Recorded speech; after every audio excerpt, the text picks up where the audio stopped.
former candidate for the U.S. Senate, longtime radio talk show host, author, and conservative policy advocate. Justices to the Supreme Court, the left has been in open panic.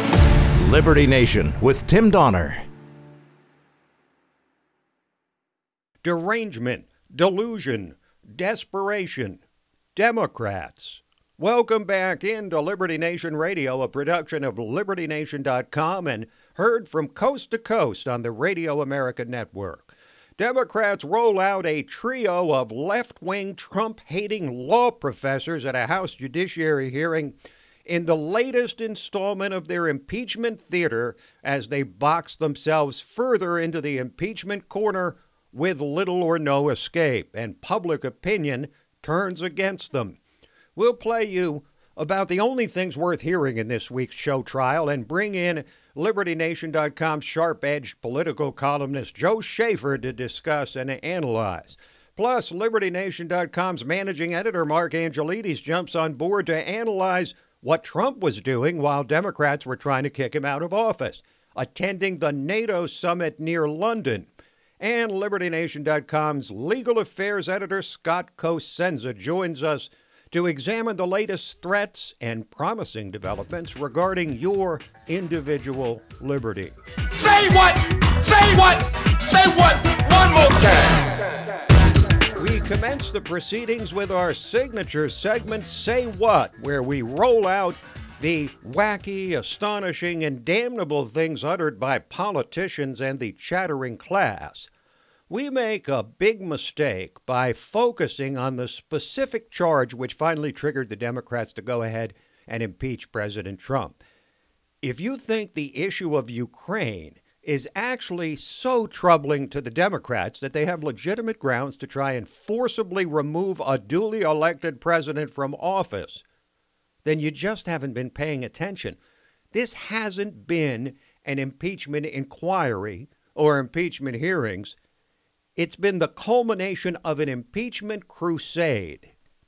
These people on the left are driven by those three Ds. These people are gripped by them: derangement, delusion, desperation.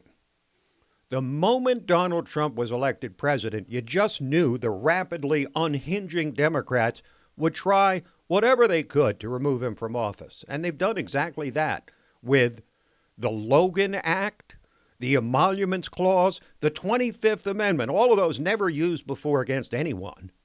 Then there was firing Comey, then the Stormy Daniels payoff, then Michael Avenatti, then Michael Cohen, and then the granddaddy of them all, Trump-Russia collusion, all heralded as grounds for removing the president from office. And now, a phone call with the Ukrainian president that finally broke loose the impeachment dam. Let's take you right to the bottom line about this impeachment theater, this Soviet-style show trial the Democrats have showcased over these last weeks.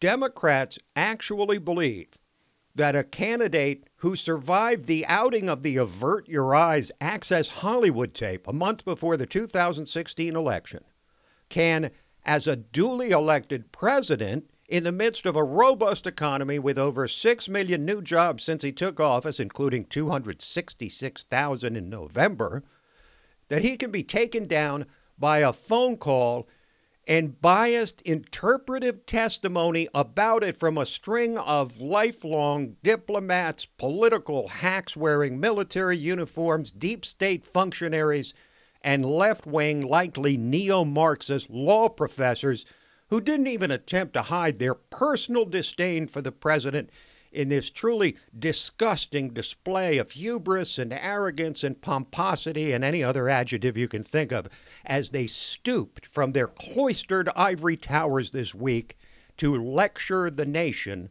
us, on the evils of Donald Trump.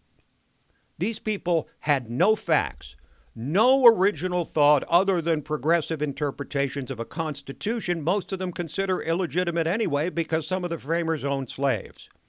All they did was watch the previous hearings on TV like all the rest of us, and then were given a soapbox to peddle an alternative brand of pure, undiluted hatred of this president, deep down to the bones.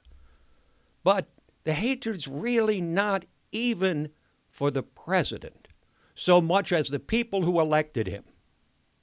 Keep that in mind when you vote next November. There was one useful thing in this week's hearings, though. We've seen over these last 3 years the naked bias of the media, which is unmasked in this Trump era. We've seen the encrusted political establishment and permanent bureaucracy take extraordinary, likely extra-constitutional measures to protect their turf against this bombastic outsider promising to drain the swamp of the likes of them.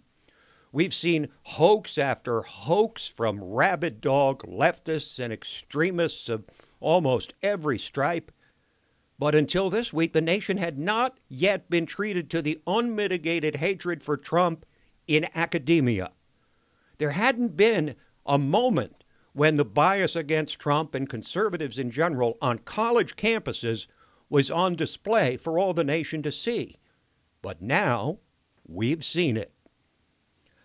I'm not even going to devalue your time enough to play you what these political hacks disguised as professors said in their anti-Trump diatribes taken directly from Democratic Party talking points, but here's what is worth your time. The testimony of a fourth professor, Jonathan Turley, measured, reasoned, ordered, and he began by saying he's no GOP operative, and shocker of shockers, that unlike the left-wing professors who preceded him, his own political views don't matter. I'm not a supporter of President Trump. I voted against him. My personal views of President Trump are as irrelevant to my impeachment testimony as they should be to your impeachment vote. I'm concerned about lowering impeachment standards to fit a paucity of evidence and an abundance of anger. I believe this impeachment not only fails to satisfy the standard of past impeachments, but would create a dangerous precedent for future impeachments.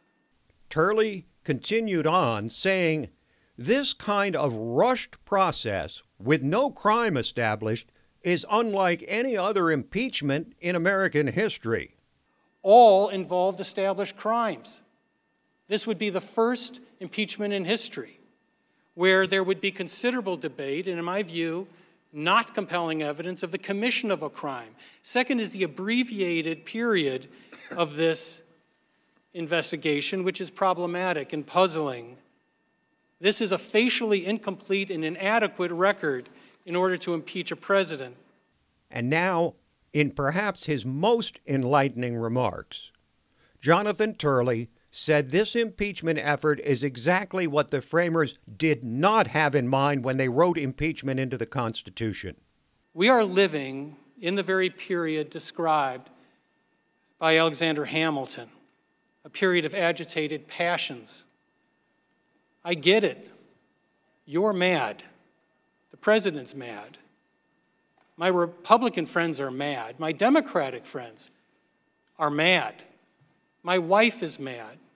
My kids are mad. Even my dog seems mad.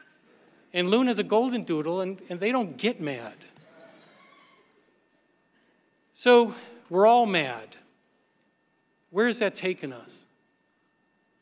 Will a slipshod impeachment make us less mad? Will it only invite an invitation for the madness to follow every future administration? That is why this is wrong.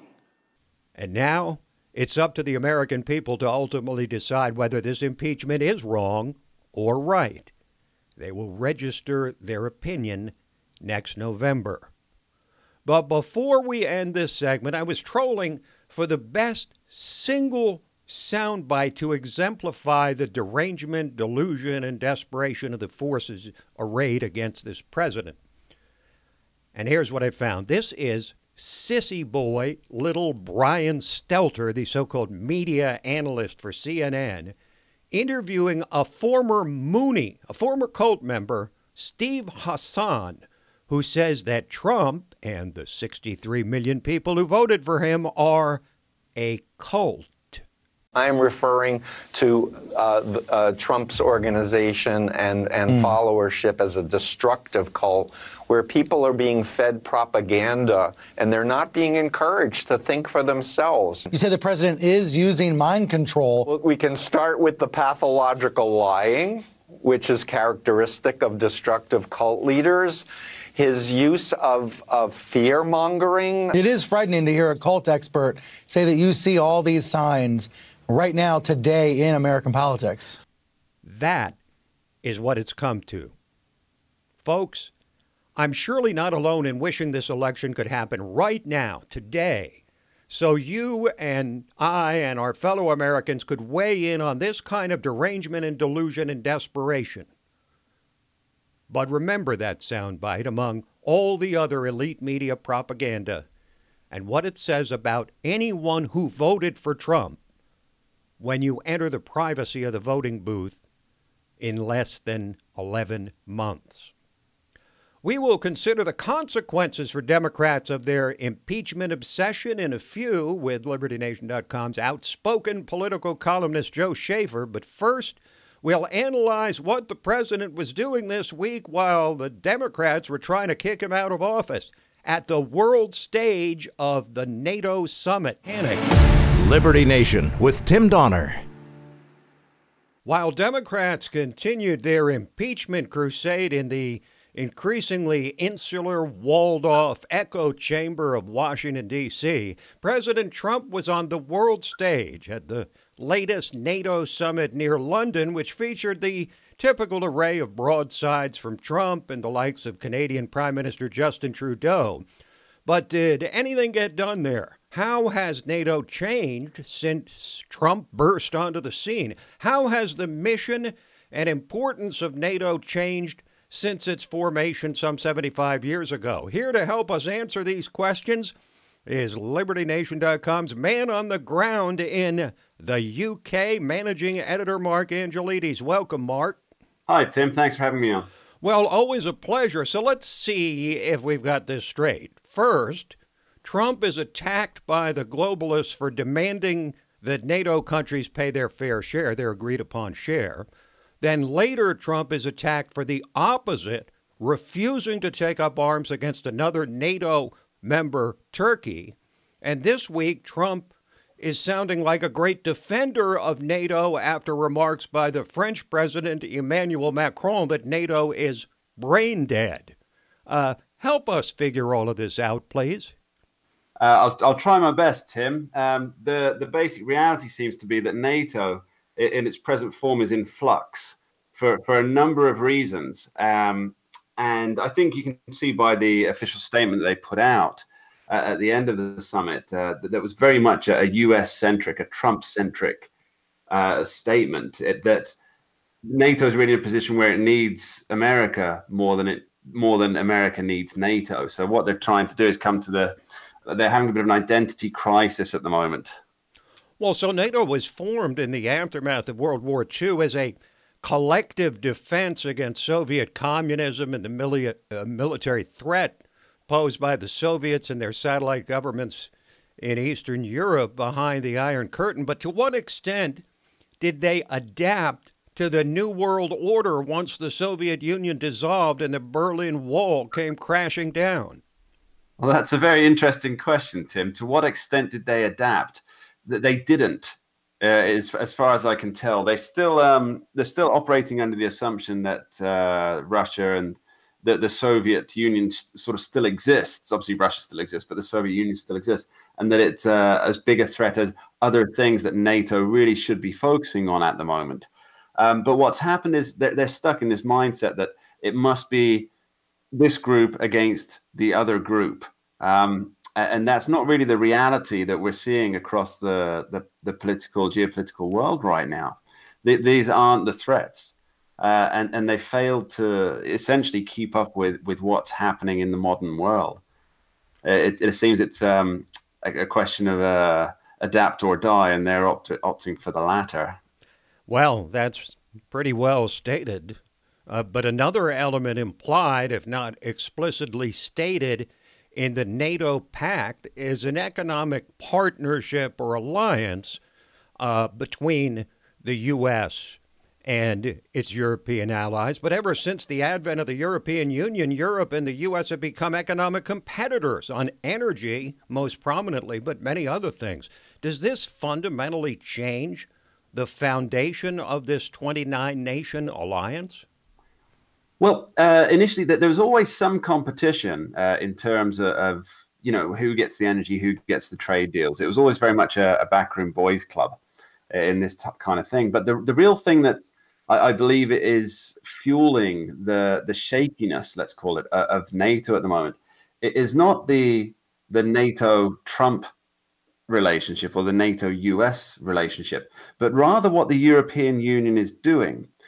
They've set up something called the Permanent Structured Cooperation, or PESCO, which is, for all intents and purposes, it's a European army. And what this is going to be a new form of NATO. Now, if you have all of these individual European Union members, their nations, they have brigades within their army or groups within their own military forces that are under the control of the European Union, then this is essentially another NATO. So instead of, because NATO is, it's all for one and one for all. If one member state is attacked, then they all agree to retaliate. And what the European Union has created is essentially it's an army, whereas if one of the European nations is attacked, one of the European Union nations is attacked, then of course they already have the army in place. So it's a secondary NATO, and this is really undermining the whole thing a lot more than economic competition, I would suggest. Well, we all know that if a NATO member gets attacked, that it's going to be U.S. weapons, U.S. forces, U.S. military that's going to come to their aid and comfort. We all know that, but of course these other 28 nations like to posture as if it's all sort of level across the board. Now, Mark, Trump famously demanded the 2% defense spending by each of the NATO countries, which they're all signed on to do. What's been the result of Trump's aggressive posture on this? Well, initially there was obviously pushback, as I'm sure you remember, but really pretty much everybody's gotten in line now. So the increase is in the billions and looking to rise. And it's not as though Trump demands something that is unreasonable in this situation. This is something that was jointly agreed by everybody. Thanks for joining us. My pleasure. Mark Angelides, managing editor of LibertyNation.com, joining us from his beloved UK. Where can you find honest political commentary?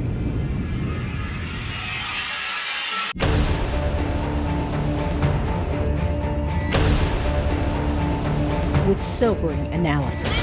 Even the most trusting among us may find the company's latest plans deeply intrusive.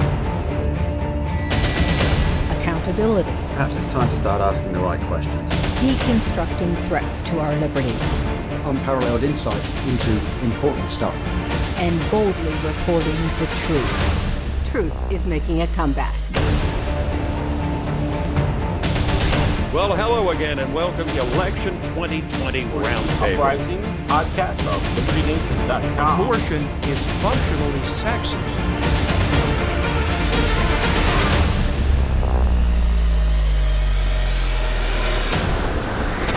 From my cold, dead hand. Subscribe to the LibertyNation.com YouTube channel, where facts matter.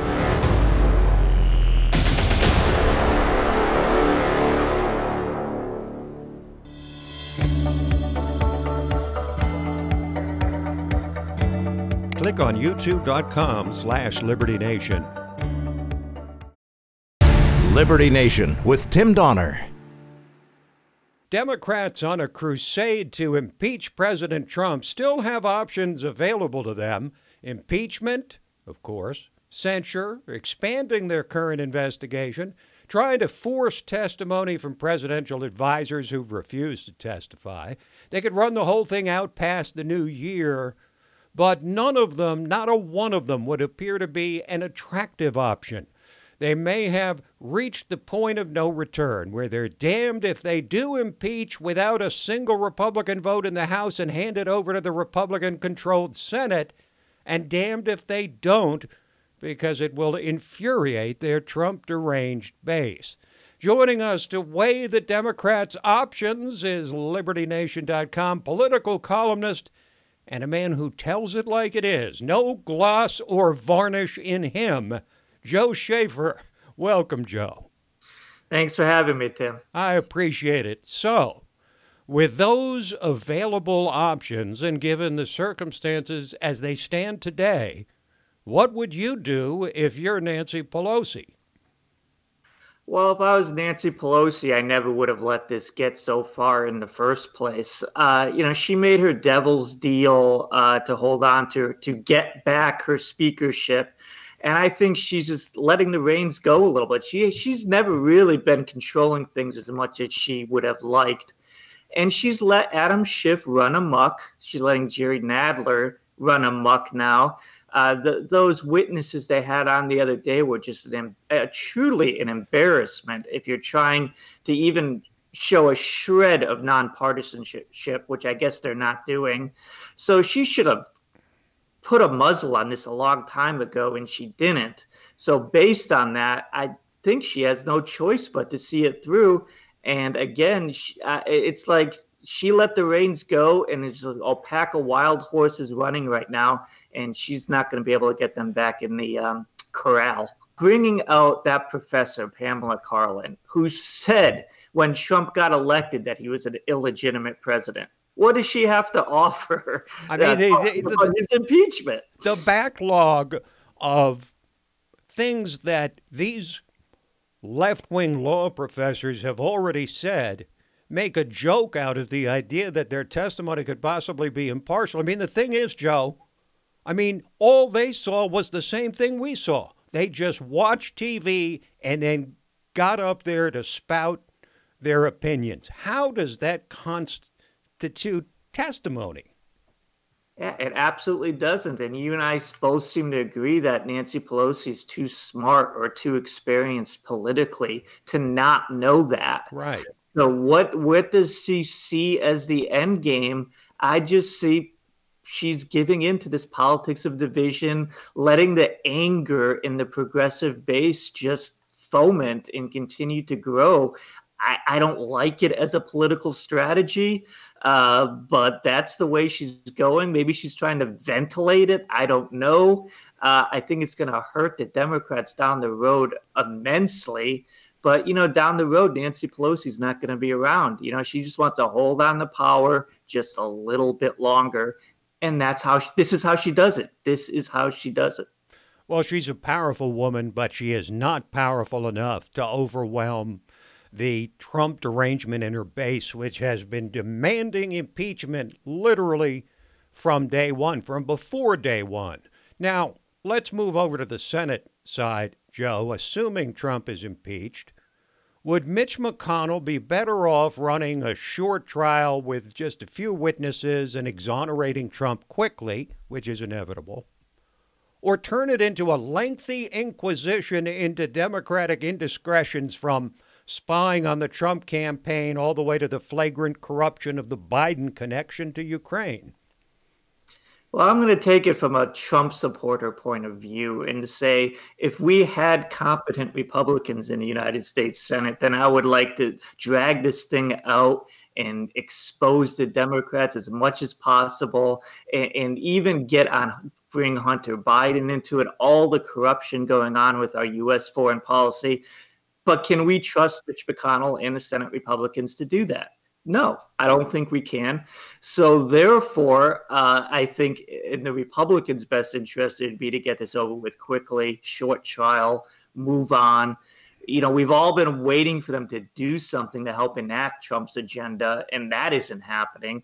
So a long impeachment trial is going to even prevent that even more. It seems to me that the crucial test for Republicans is whether they're willing to call Hunter Biden, because it's around him that the Ukraine story actually revolves. And that's what the phone call by Trump and Zelensky involved? Was the corruption of Hunter Biden? So whether they call him or not will tell us a lot about whether they want a short trial or a long inquisition. In the meantime, Joe, what must the Democrats' presidential candidates be thinking right about now? Their agenda is being subsumed by impeachment, or maybe that's a good thing for them. What do you think? Well, actually, I think it's a good thing that people aren't paying as much attention to them because of the impeachment thing, because they've been overexposed. It's been going on for 11 months now, really. The campaign started in January. We've had 5 debates, and they keep saying the same things over and over again. So, I think the best thing for the Democratic presidential candidates is if we stop thinking about them for a couple weeks until the voting gets really close with Iowa and New Hampshire. So in that regard, impeachment is a good distraction. Get them out of the way for a while. Maybe they can refresh themselves over the holidays. And who knows, maybe they'll have something to actually say when they come back in January. Well, that's more optimism than I've heard you express in years, Joe, regarding the Democratic Party. But I can't let you go without asking you about the Democrat that bit the dust in recent days, the once promising but fast sinking Kamala Harris. She seemed like such a promising left-wing candidate. What happened? I think what happened is it's sort of what I just said. It was amazing. I anointed her top tier status after that first debate, considering what the field was. She became top tier with that little takedown of Joe Biden on busing and all. And the question was that a politically savvy move on her part? Did that show political skills, or was it just more race baiting, pandering on the busing issue? And she became top tier. And then she had nothing else to say, it seemed. If you look at the second, the third debate, she was kind of quiet. She didn't really bring up a lot of points. So it's like, okay, you're on the stage now. The spotlight's on you. What do you have to say? And she really didn't have a heck of a lot to say. She didn't have, again, the specific policy agenda that you would hope that someone who spent all these years trying to develop a run for the White House would have come up with along the way. So she was really an empty vessel, and I think a lot of these other Democratic candidates are empty vessels.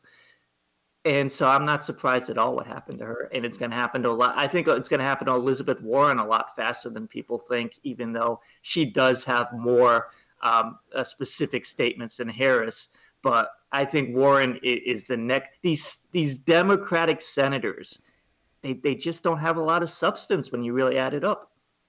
Well, Kamala Harris had trouble establishing a message, but even more so, Joe, I think she suffered from message confusion, which was alternating between being a social justice warrior one day and being the tough former prosecutor the next day. And that's a mix like oil and water in the Democratic Party. Thanks for joining us, Joe. Appreciate it. Thank you.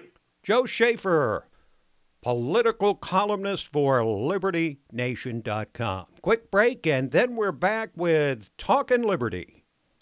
Liberty Nation with Tim Donner. And now it is time, he would say beyond time, to welcome back our regular contributor, constitutional lawyer, LibertyNation.com legal affairs editor, and he likes when I call him this, our guardian of individual liberty, Scott Cosenza. Hello, Scott. No, Tim, I love it when you call me that. Hello. Yes, you do. Guns at the Supreme Court. Oh, yeah. That's a joining of two of your most passionate issues, guns and the Supreme Court. What do you have to report? Tim, this week the Supreme Court heard a case out of New York City where the Rifle and Pistol Association sued to challenge a law that prevented, and you're going to say, really? Yes, really, Tim. It prevented gun owners in New York from removing the firearm that they were legally able to own from their home to another place where they were legally able to keep a gun. They could only take it to one of 7 approved ranges in the city. So what this means, Tim, if, for instance, you owned a place in New York City and had a gun there, and then you had a place upstate where you spent summers or weekends or whatever, you weren't legally allowed, even if it was disassembled and locked in the trunk of your car, to travel from one place to another with it. So the New York State Rifle and Pistol Association sued the city to challenge that law on the grounds that it was violative of the Second Amendment rights of the people. But there's another sort of second component to this case, Tim, which is the issue of mootness.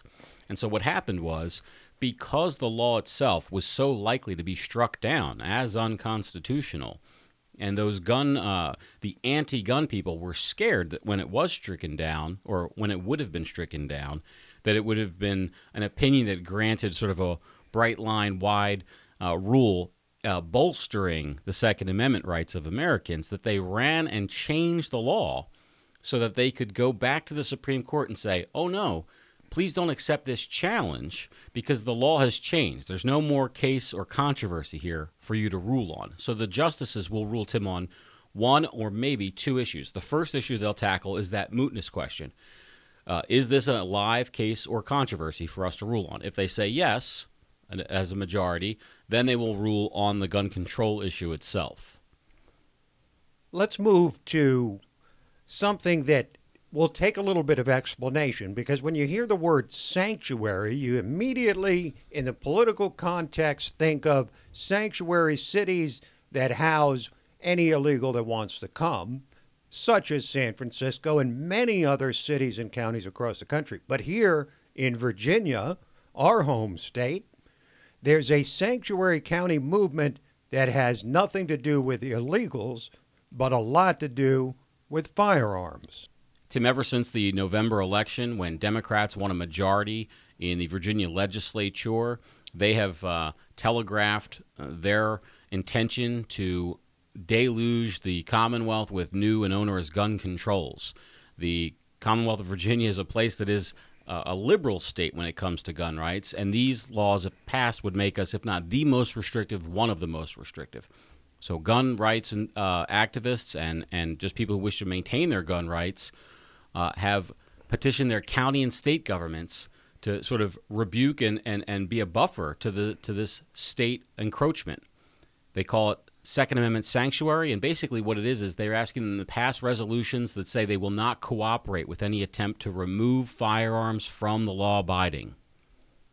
Now, the big question to follow up on this is what kind of force of law would be behind an individual county declaring itself a sanctuary county for firearms? Is it a greater degree of certainty that they could do it than, say, a city or municipality or county declaring itself a sanctuary county or city for illegals? Well, Tim, for instance, if you take a look at the office of sheriff, the sheriff is an elected position that has a sworn duty to uphold the Constitution of the United States. So if the sheriff believes that it's unconstitutional, any of these measures that may pass, they're an independent actor, and they're duty-bound to do so. So I think that it varies depending on the office involved and depending on their charter of governance.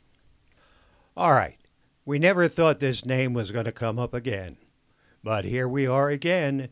He's back. Trayvon Martin. Not him, of course, but him as a story, because he's being sued by a man famously described by a new demographic, which was invented by the left-wing media, white Hispanic George Zimmerman, because God forbid, Scott, anybody could think that a Hispanic of some color could possibly have done what George Zimmerman did to Trayvon Martin, but he is now suing Trayvon Martin's family. Why? We were debating the genesis of that line earlier today. It was CNN, Tim, I believe, that invented the white Hispanic. I'm still going with the New York Times, right, but I'm going to do deeper research on this.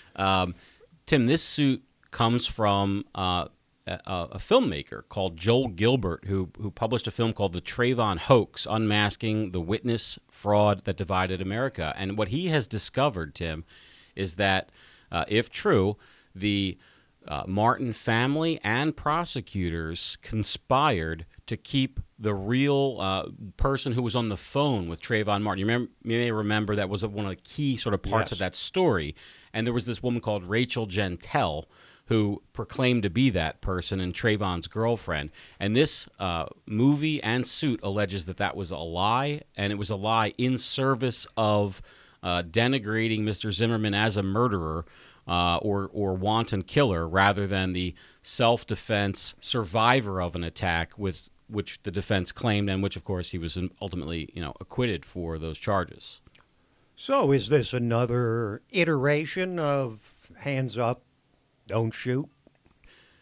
I mean, when you hear about the facts, Tim, as they allege, they are profoundly disturbing and include multiple levels of government, including the Justice Department, the Obama Justice Department, who paid for protests, you may recall, to bus people into Sanford, to demonize George Zimmerman, a man who is a Hispanic, who has, before any of this went down, really did fight for civil rights for black people in his own town against the police. It's true. It's been documented. And the problem is, Scott, it goes against the narrative. Just like Hands Up, Don't Shoot, just like Jussie Smollett, it goes against the narrative, so facts no longer matter. The narrative is everything with the left these days. We'll follow what happens with this. Now, it's almost like I thought you were inventing a term with this next story when you said justices are considering the copyright ability of state legislative codes. I understand what it means. I've just never seen it used before. Just like it sounds, the ability to secure a copyright is what we're talking about. And what this is about is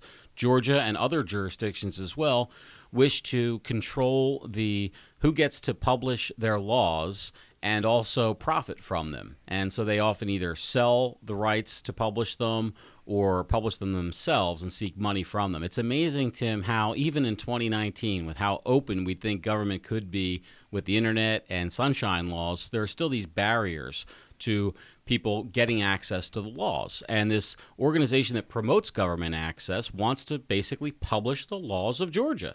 That's it, just so people know what the laws are.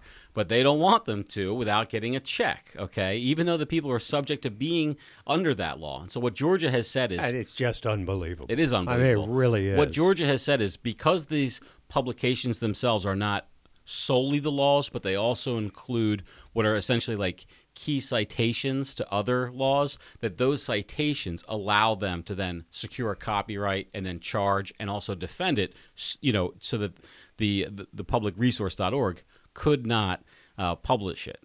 So that's what the case is about.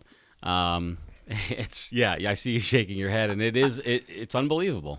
Okay, finally, Scott, 14 states are asking the Supreme Court to let President Trump and his administration resume federal executions. I had no idea that there was a movement afoot to resume federal executions. There is. The Trump administration and the Barr Justice Department have tried to reanimate the execution machine, Tim, and they have been frustrated by courts who have ruled that they are acting outside the scope of the law because the law requires them to use execution methods of the state in which the crime occurred.